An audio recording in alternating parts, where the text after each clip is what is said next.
हमनी के संस्कृति, हमनी के संस्कार सदा रहे हमनी के साथ। भारत के महान ग्रंथ और काव्य सब के संपूर्ण संकलन सब्सक्राइब करें तिलक। आपके अशरीरी रूप हमरा खातिर ओह फूल के भांति बा, जेकरा खातिर हम मोहित होके ओकर स्पर्श पावे खातिर जब हम हाथ आगे बढ़ावत हई, तब हमार मन में सैकड़ों कांटा चुभ जाला। मिलन के आग और भड़क उठेला। आपकी काया हमरा खातिर खाली एगो माया बन के रह गई बा। हाँ, ई विडम्बना त बाकी ए से बड़ विडम्बना त हमार बा देवी। ऊ का? हम कामदेव हैं, कामदेव, जे तीनों लोक में हर केहू के मन में प्रेम और कामना के भावना के जगावेला। बाकी ई कामदेव प्रेम के देवता ही अपना पत्नी के कामना के पूरा नइखे कर सकत, तो हर मन में प्रेम के अग्नि के हम भड़का तो सकत हैं, बाकी बुझा ना सकत हैं। हम कामदेव हैं, कामदेव, कामदेव, कामदेव, कामदेव।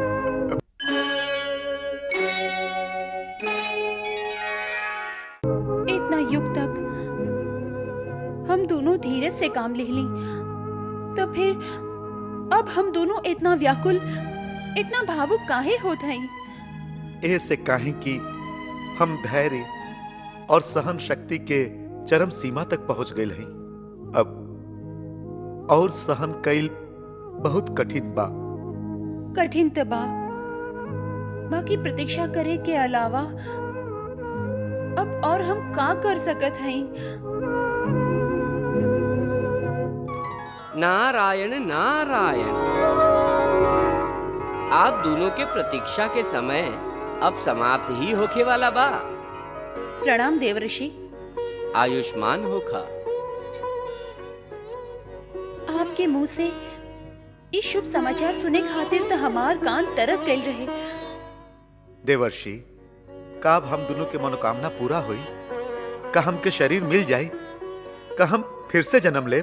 नारायण नारायण। आपके मनोकामना भी पूरा होई, आप नया जन्म भी लेब और नया शरीर भी धारण करब। सच मुनिवर? हाँ देवी, लाखों बरिस पहले कामदेव के शरीर के भस्म कैला के बाद महादेव द्वापर युग में कामदेव के जन्म लेबे के भविष्यवाणी कैले रहन। हमके अच्छा तरह से याद बा देवर्षि। हम भुला कैसे सकीले? उ द्वापर युग आ रहल बा। माने हमरा वियोग के दिन समाप्त होई? अवश्य होई, अवश्य। बाकी आपके थोड़ी का और प्रतीक्षा करे के होई देवी। आप तो जानत हैं कि भगवान विष्णु श्री कृष्ण के रूप में अवतार ले चुकल हैं और देवी रुक्मिणी के साथे उनका बियाह भी हो चुकल बा, जे माता लक्ष्मी के अवतार है। उनका ये बियाह बड़ा ही नाटकीय ढंग से भइल रहे।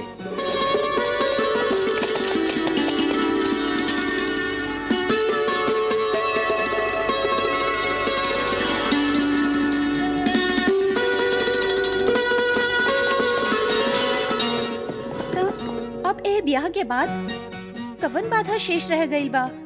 अब तो हमार पति के शीघ्र ही देवी रुक्मिणी के अंग से जन्म लेबे के चाहिए। अपना पति के पावे के उत्सुकता और व्याकुलता के भावना के हम समझत हैं देवी। बाकी जौना घटना के कारण कामदेव के श्री कृष्ण और देवी रुक्मिणी के बेटा प्रद्युम्न के रूप में जन्म लेबे के बा, ऊ घटना अब घटे जा रहल बा। आप कौना घटना के बात करत हैं मुनिवर? नारायण नारायण। भुला गईला कामदेव, भुला गईला कि प्रद्युम्न के रूप में आपके शंबरासुर के वध करे के बा। ऊ देखा, शंबरासुर अपना बेटा मायासुर के साथ है।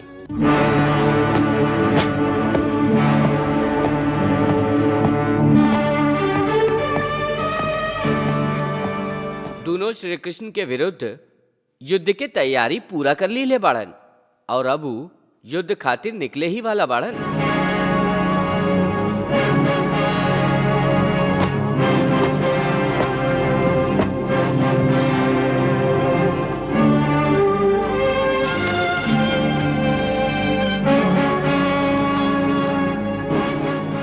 प्रणाम माई। जियत रहा बेटा, यशस्वी होकर।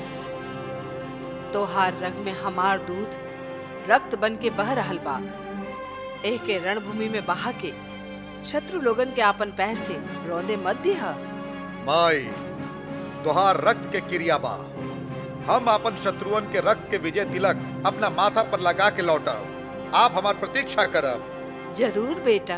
रानी मायावती, तू हमके मायासुर जैसन बेर बेटा देके हमरा पर जो उपकार कैले हो ओकरा खातिर हम सदा तोहार आभारी रहब। मायासुर आपके माथा पर हमार उपकार नहीं खे, बल्कि आपके लगे हमार अमानत बा। रणभूमि से लौटला के बाद हम आपसे आपन ये अनमोल अमानत वापस ले ले महाराज।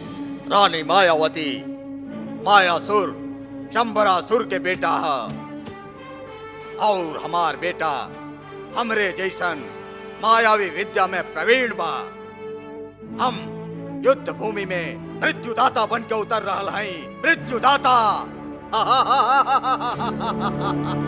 हाँ माई, मृत्यु हमरा अधीन बा। हमार प्राण मृत्यु के अधीन नहीं खे। आप हमार चिंता मत करी। चिंता हमके ऐसे बा बेटा कि हम लोग के शत्रु कौनो साधारण मनुष्य नहीं खे। यदि आप दोनों मायावी विद्या में प्रवीण हई तो वासुदेव श्री कृष्ण भी मायावी विद्या में निपुण बाड़न। वो बड़का बड़का राजा लोगन के रणभूमि में परास्त कैले बाड़न। लोग उनके शक्तिमान ही ना भगवान भी माने लेन।